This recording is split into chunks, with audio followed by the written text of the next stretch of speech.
संतों की महिमा, संतों के लक्षण श्री भरत सुनना चाहते हैं, जानना चाहते हैं।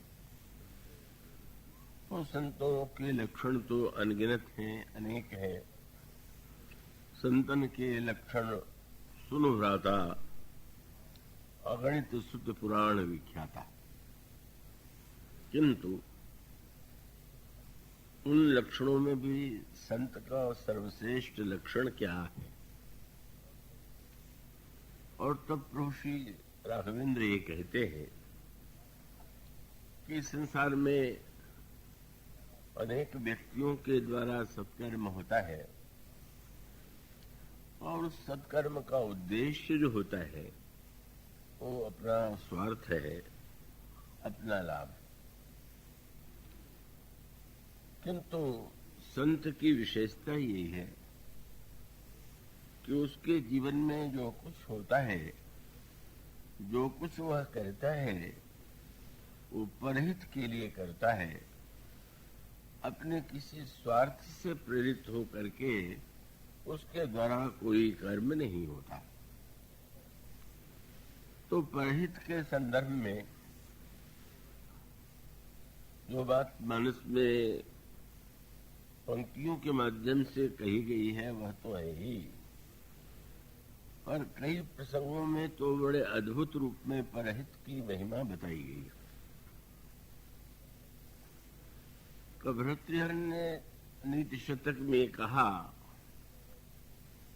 कि जो लोग दूसरों के हित के लिए अपने स्वार्थ का परित्याग कर देते हैं वो तो संत हैं,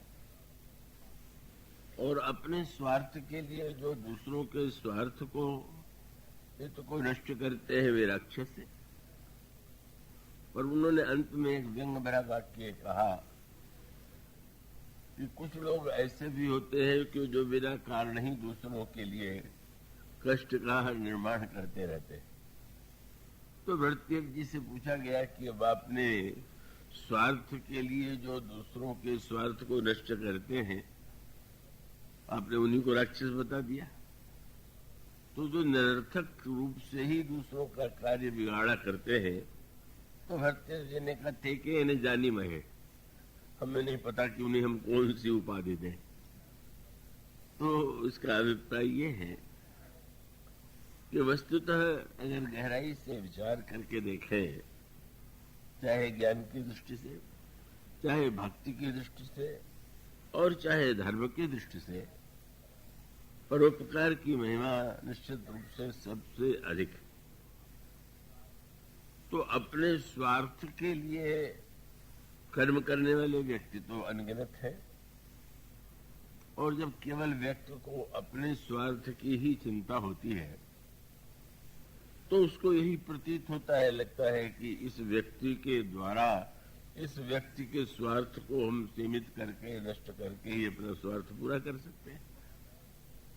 पर रामायण में श्री रामचरितमानस में एक और अनोखा प्रसंग चुना गया। मुझे आशा है कि आप उसे एकाग्रता से सुनेंगे। और मैंने सुना कि आज जो प्रश्न रखे गए थे बच्चों के सामने वो अत्यंत कठिन थे, ऐसा बच्चों से मैंने सुना। तो मैं ये अनुरोध करूंगा कि कृपया बच्चों से प्रश्न करते समय आप यह भी दृष्टि रखें कि उनकी जो विवेक की सीमाएं हैं वो उत्तर में आपकी महिमा और प्रतिभा नहीं दिखाई देनी चाहिए।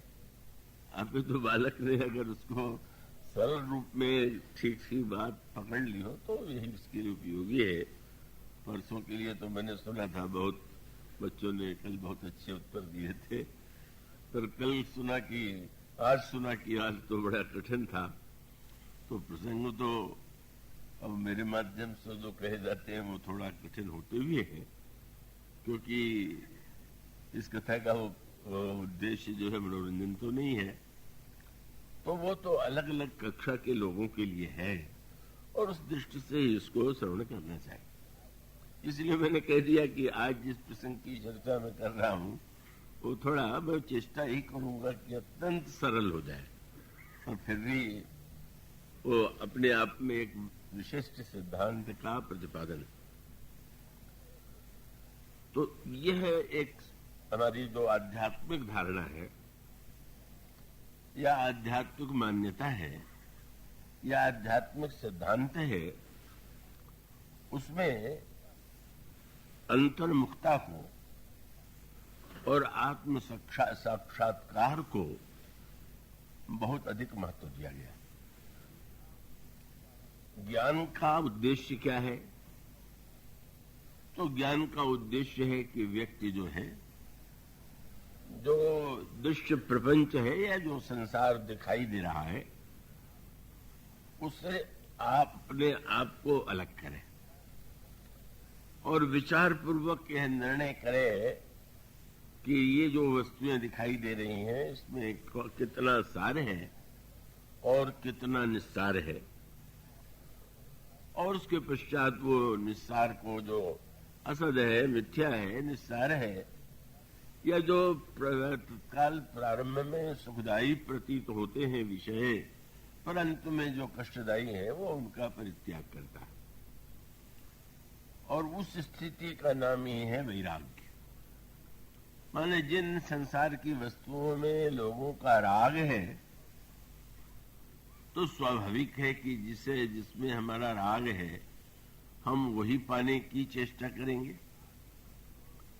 तो आत्म तत्व, ब्रह्म तत्व का साक्षात्कार करने की इच्छा तो तभी उत्पन्न होती है जब व्यक्ति को बाहर कोई ऐसी वस्तु न दिखाई दे कि जिसको आवश्यक हो, देखना आवश्यक उसे के लिए हो, या उसकी ओर राग है। इसलिए रामायण में वह वाक्य पढ़ते हैं कि ज्ञान की होई विराग बिनु, कि जब तक वैराग्य नहीं होता तब तक व्यक्ति के जीवन में ज्ञान का उदय नहीं होता।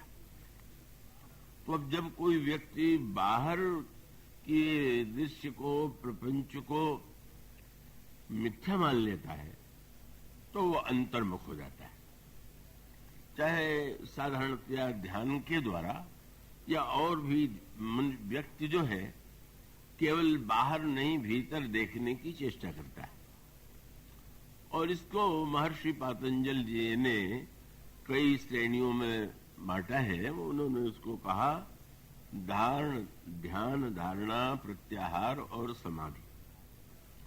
तो ध्यान, धारणा, प्रत्याहार और समाधि का सरल अर्थ ये है कि आपको जो वस्तु प्रिय है उनका ध्यान आपको करना नहीं पड़ता, वो तो अपने आप होता है। संसार के लिए कोई माँ अपने पुत्र का ध्यान करने के लिए आसन बिछावे और एकाग्र होकर के ध्यान करे, ऐसा नहीं होता। आपका अपने परिवार में, अपने प्रियजनों में, पत्नी का अपने पति में या पति का अपनी पत्नी में जो उसका चिंतन होता है, वो भी ध्यान है। तो ये जो ध्यान है जो अपने आप होता है, इसके स्थान पर जब व्यक्ति ये निर्णय कर ले कि नहीं, ये जो ध्यान आता है उसके स्थान पर हम जो ध्यान करें वो ध्यान आवे, तो उसका फिर स्वाभाविक संकल्प होता है कि हम उन वस्तुओं का ध्यान अपने अंतःकरण से दूर करेंगे, निकालेंगे।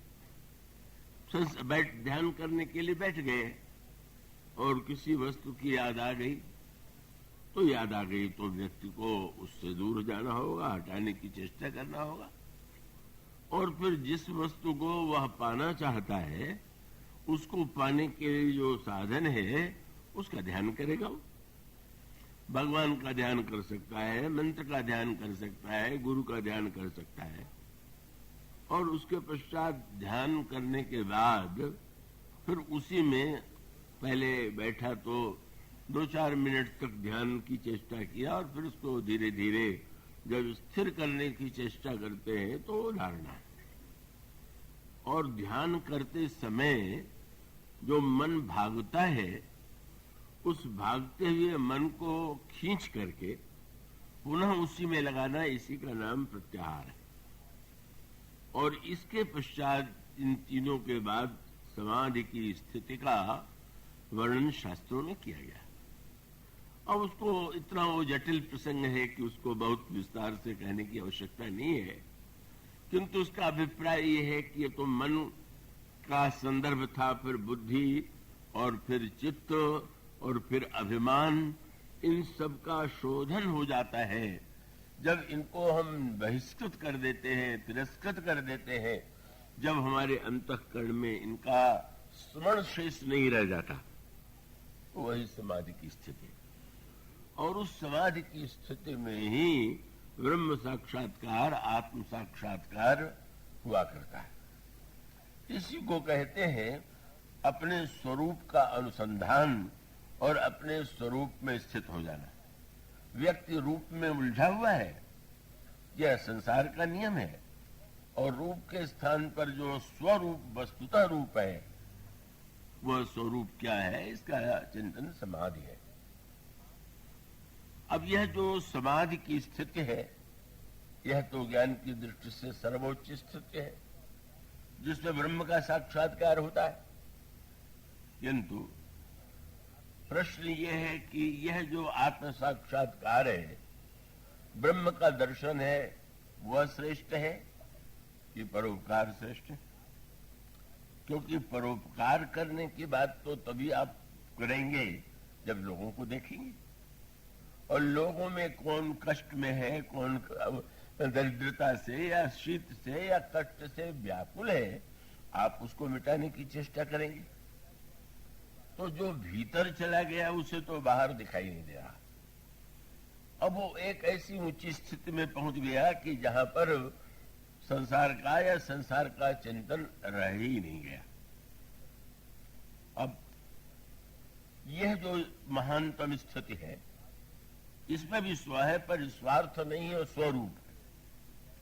तो ये तुलना यदि की जाए कि व्यक्ति को अपने स्वरूप में स्थित होकर के ब्रह्म का, आत्म तत्व का साक्षात्कार करना चाहिए कि परोपकार करना चाहिए।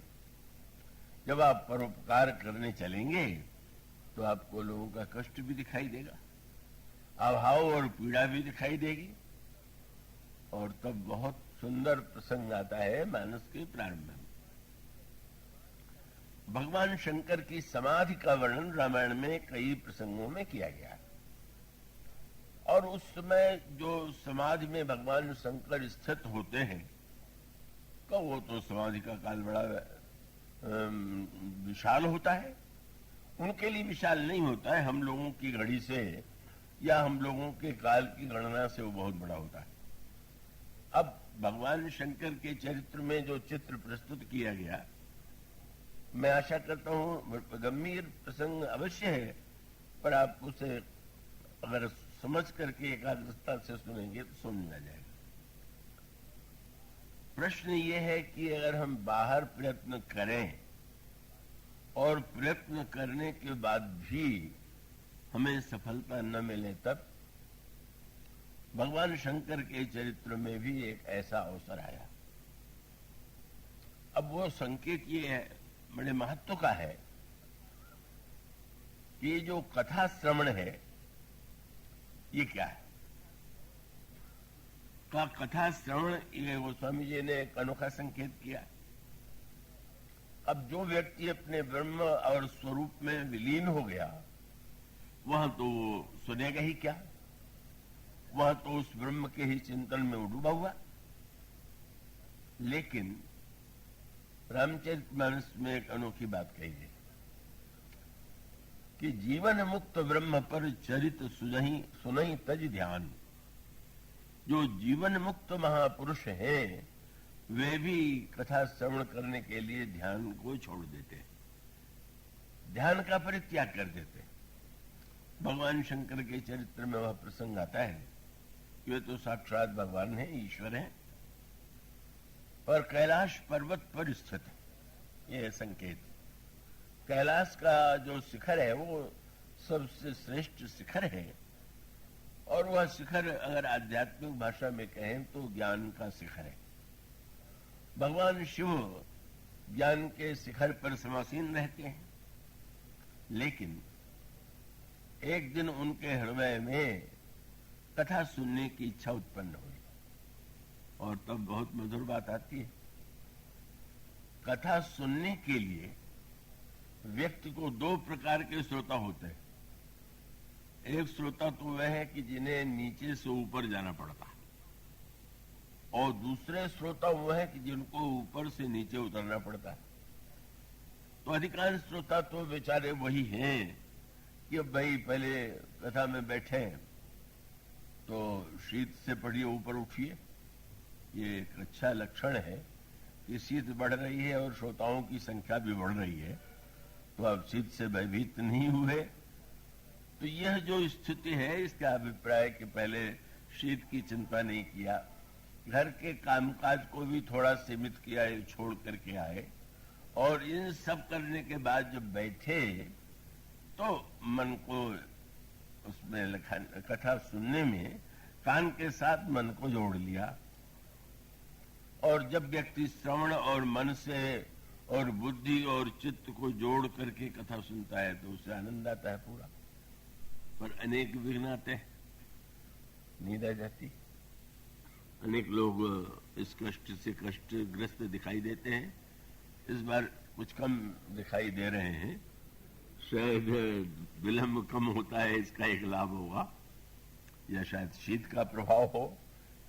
तो जो भी हो, तो अधिकांश व्यक्तियों को तो जब सुनने आवेंगे तो धीरे धीरे शरीर से और निद्रा से और इन सब बातों से ऊपर उठेंगे तो सुनेंगे। लेकिन कुछ श्रोता ऐसे होते हैं कि इतने ऊपर होते हैं, जैसे अब लक्ष्मण जी ने भगवान राम के चरणों में प्रणाम किया और प्रणाम करके कहा कि आज मैं कुछ प्रश्न आपके सामने लेकर के आया हुआ हूं। प्रभु चकित हो गए। लक्ष्मण जी की सेवा ही सेवा, वो तो निरंतर सेवा में संलग्न रहते हैं। पर वस्तुतः लक्ष्मण जी को ऐसा लगा कि प्रभु जिस बात के लिए निरंतर प्रस्तुत रहते हैं वह स्थिति नहीं। प्रभु सुनने से भी उनका बड़ा प्रेम है और सुनाने से। तो लक्ष्मण जी को लगा कि संजोग ऐसा है कि कोई ऋषि मुनि सुनाने वाला यहाँ आया हुआ नहीं, और प्रभु के सामने कोई प्रश्न करने वाला नहीं है, तो चलो हम ही श्रोता बन जाएं, जिससे प्रभु को कहने में आनंद आता है। तो इसी बहाने वो तो प्रभु कैसे प्रसन्न होंगे, ये उनका व्रत है।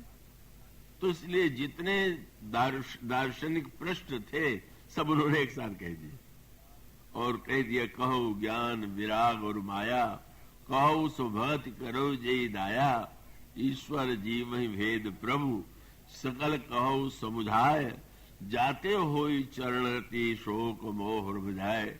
ज्ञान क्या है, वैराग्य क्या है, माया क्या है, चरणों में भक्ति कैसे होती है, ईश्वर क्या है, जीव क्या है। मुस्कुराए, प्रभु समझ गए। और आपने एक बड़ा सुंदर वाक्य कहा। तो मैं प्रश्न तो तुम्हारे विस्तृत, पर उत्तर मैं संक्षेप में दूंगा। तो संक्षेप में देने का अभिप्राय यह है कि भाई जो साधारण होता है उसको अधिक समझाना पड़ता है, और जो विशेष विवेकी या बुद्धिमान व्यक्ति है वो बड़ी शीघ्रता से बात समझ लेता है। तो प्रभु ने ये कहा कि मैं तुम्हें थोड़े में सुनाऊंगा, लेकिन तुम्हें इस बात का ध्यान रखना होगा। क्या? थोड़े ही मां सब कहूं बुझाई, पर सुनहु तात मन मत चित लाई। रामायण भर में ये भगवान नवदा भगति कहूं तो ही पाई, मन से सुनो ये बात तो कही गई, पर प्रभु ने लक्ष्मण जी से कहा मन लगा के सुनो, बुद्धि लगा कर सुनो, चित्त लगा करके सुनो। तो क्या प्रभु को डर था क्या कि तीनों को लगा करके लक्ष्मण जी नहीं सुनेंगे? क्या लक्ष्मण जी का मन, लक्ष्मण जी की बुद्धि, लक्ष्मण जी का चित्त भी चंचल है क्या? उनकी बुद्धि में भी क्या विभ्रम है क्या? नहीं नहीं, प्रभु का रहस्य बहुत बढ़िया व्यंग था। क्या? वस्तुतः लक्ष्मण जी का मन कहाँ रहता है? वो स्वामी जी ने चित्रकूट में लिखा, जब भी वे बैठते हैं भगवान राम सीता के सामने, चाहे सामने हो चाहे दूर हो, उनकी दृष्टि भगवान राम और श्री सीता जी के चरणों की ओर होती है और वो निरंतर उन चरणों को देखते ही रहते और देखते हुए उनके हृदय में निरंतर नए नए भाव और रस का उद्गम होता है, उदय होता है। और उस समय गोस्वामी जी ने कहा कि लक्ष्मण जी के जीवन में जागने की तो बात क्या है, छिन छिन लखी सिय राम पद जान आप पर नेह करतन सपने लखन चित बंधु मातु पितु गे। जागृत अवस्था की तो बात क्या है, सपने में भी लक्ष्मण जी का मन कहीं नहीं जाता। ये तो कहावत के रूप में कह दिया गया। सत्य तो ये है कि लक्ष्मण जी ने तो निर्णय कर लिया कि स्वप्न में आने की समस्या तो तब आवेगी जब सोएंगे, तो सोते ही नहीं है। इतने निरंतर जागरूक, निद्रा रहित हैं और पूरी तरह से मन बुद्धि चित्त सबका समावेश प्रभु के चरणों में। प्रभु का व्यंग्य क्या था, अब मैं तो कथा सुनाऊं और तुम मेरे चरणों में ध्यान करके बैठ जाओ, तो ये तो कोई बात न हुई। अगर तुम सुनना चाहते हो तो चरणों से पहले मन को निकालो, बुद्धि को और चित्त को पहले निकालो और बस जिज्ञासु बनकर के सुनना है। मानो लक्ष्मण जी जैसे महापुरुष को तो सुनने के लिए भी थोड़ा अपने को बाहर निकालना होगा, तब कहीं सुन पाएंगे, नहीं तो सुनाई क्या देगा। उनकी तो सेवा ऐसी अद्भुत है कि छिन छिन लखी, एक एक क्षण में जो पूरी तरह से मन बुद्धि चित्त में तदाकार है। भगवान कहते हैं अगर सुनना है तुम्हें तो मन बुद्धि चित्त को लगाओ।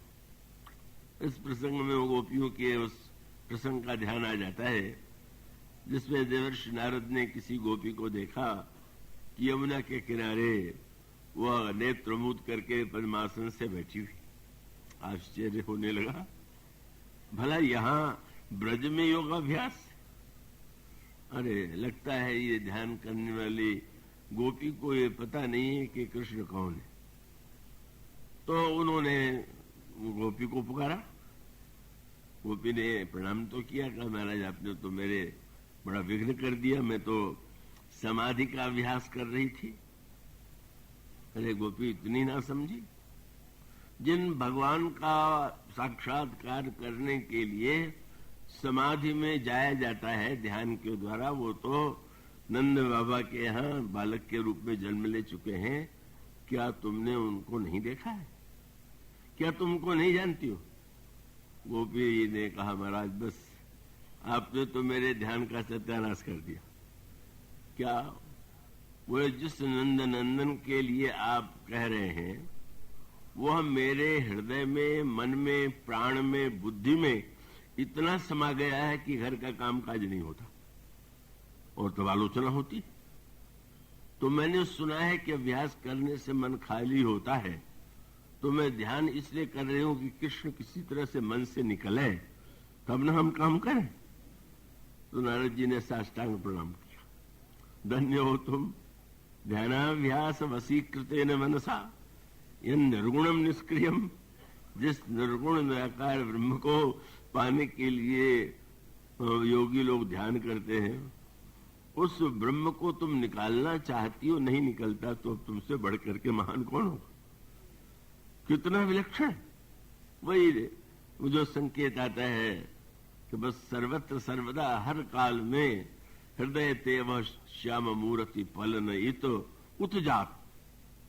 तो अब गोपियां जो हैं वो तो उस दिव्य स्थिति में है, लक्ष्मण जी उस स्थिति में है, और इसी प्रकार से भगवान शिव जो है, भगवान शिव तो स्वयं ही ईश्वर ही है, पर ईश्वर होते हुए भी कैलाश पर्वत जो ज्ञान का सर्वोच्च शिखर है, अब जब कोई व्यक्ति श्रोता बनने चले तो ज्ञानी बन के न चले। वक्ता को तो ज्ञान में बैठ के बोलना चाहिए और श्रोता को हृदय में बैठ के सुनना चाहिए, क्योंकि बुद्धि और ज्ञान में सुनेगा तो तर्क ही करता रहेगा इन्होंने ये वाक्य गलत कहा, इन्होंने ये सही नहीं कहा। बुद्धि का स्वभाव टकराना है, सामने वाले व्यक्ति को काटना है। तो श्रवण तो आप तब करते हैं, देखना माने अपनी आंखों पर विश्वास, और सुनना माने दूसरे ने जो देखा है उसको सुनने का अर्थ है दूसरे की वाणी पर विश्वास। भगवान शंकर धन्य, वे निर्णय करते हैं कि नहीं, कैलाश पर्वत से उतर करके हम दंडकारण्य में जाएंगे। कहा दंडकारण्य मानो अपवित्र मन का साक्षात प्रतीक। अब मैं धीरे धीरे उसको क्रमशः और स्पष्ट कर दूंगा। दंडक बन प्रभु की न सुहावन, जन मन अमित नाम के पावन। तो ये जो संशयग्रस्त, जो दंडक, जो पापग्रस्त है, जो मुनि के द्वारा शापित है, वह भूमि दंडकारण्य। भला कैलाश की ऊंचाइयों को छोड़ करके श्रापग्रस्त का उस दंडक भूमि में जाना कैसी अनोखी सी अटपटी बात है। पर भगवान शंकर धन्य है। भगवान शंकर का तात्पर्य यही था मानो कि नहीं, स्वयं आप यह भी पढ़ते हैं कि भगवान शंकर ने तो रामायण का निर्माण अपने हृदय में कर लिया था। पर मानो सूत्र यही था कि हाँ, दंडक वन अपवित्र रहा होगा, लेकिन जब स्वयं साक्षात भगवान वहां आकर के निवास करने लगे तो दंडक वन प्रभु जब उससे स्वीकार करने, तो दंडक वन प्रभु कीन सुहावन के साथ साथ कहा गया। अगस्त्य जी से प्रभु ने पूछा कहाँ रहे, तो उन्होंने कहा कि दंडक वन पुनीत प्रभु करहु, उग्र शाप मुनिवर करहु। उसका अभिप्राय कि हमारा मन यदि अपवित्र है, दोषग्रस्त है, तो भगवान के द्वारा ही अपवित्रता दूर होती है। भगवान शंकर को ऐसा लगा कि जब भगवान ने स्वयं उस भूमि को धन्य बना दिया, तो इस कैलाश की ऊंचाई की अपेक्षा दंडक वन ही अधिक दर्शनीय।